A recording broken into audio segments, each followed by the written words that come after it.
Assalamualaikum warahmatullahi wabarakatuh. Perkenalkan, nama saya Itmam Huda, NIM 70 Saya dari kelas 4A Sistem Informasi Fakultas Saintek UIN STS Jambi.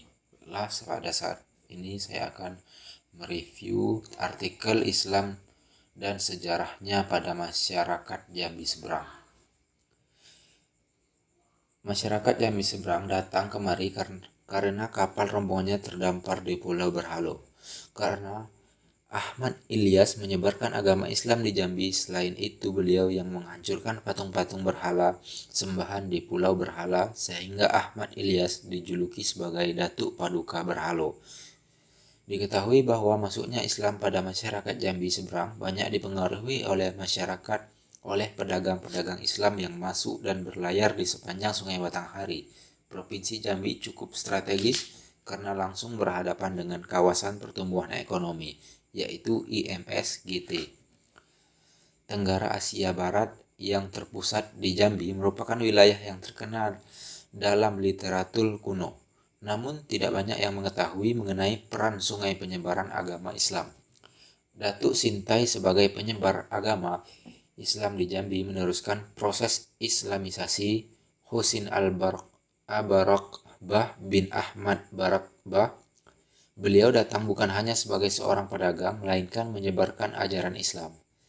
Fenomena persamaan unsur kebudayaan yang terjadi di Nusantara menimbulkan perdebatan panjang oleh para ahli sejarah mengenai tempat kedatangan Islam. Islam dibawa langsung dari Arab oleh para musyafir. Kisah dan catatan yang terdapat dalam sumber-sumber lokal banyak pula memiliki keselarasan melengkapi argumen-argumen yang lebih Islami dari para sarjana Timur Tengah, khususnya penyiar Islam dari Arab dan Persia. Jika dalam abad-abad sebelumnya, kedatangan Muslim Arab dan Persia ke Nusantara lebih kepada urusan ekonomi perdagangan, memasuki abad ke-13, mereka juga secara khusus memberikan perhatian pada usaha-usaha untuk menyebarkan Islam kepada penduduk lokal.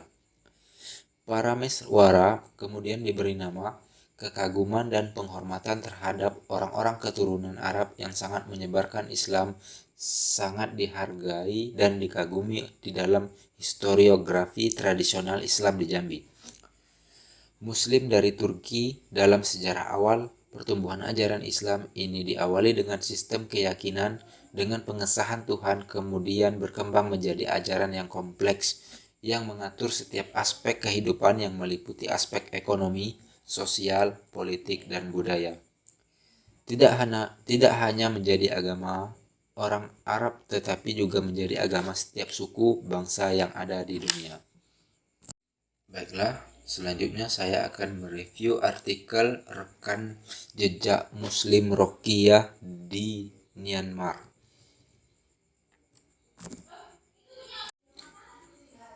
Myanmar terletak di antara India dan Bangladesh di sebelah timur, Tibet di selatan, Yunan di utara, dan Laos di sebelah timur.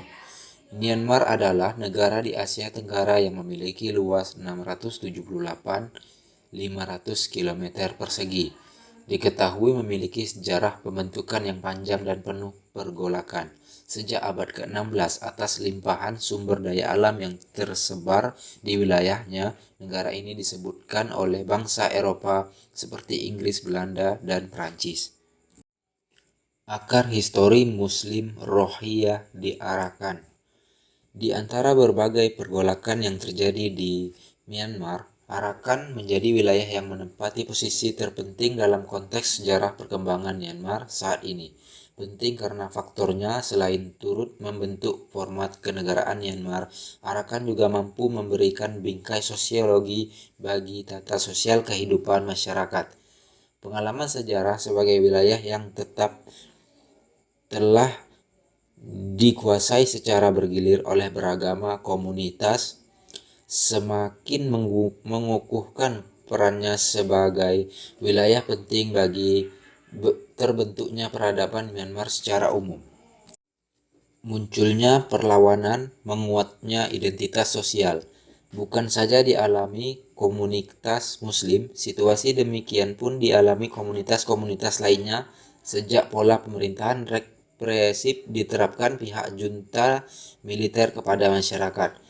Pergolakan menentang segala kebijakan pemerintah merebak di berbagai daerah, terlebih ketika secara nasional tepatnya dalam rentang tahun 1987 sampai 1988 perekonomian Myanmar mengalami kehancuran.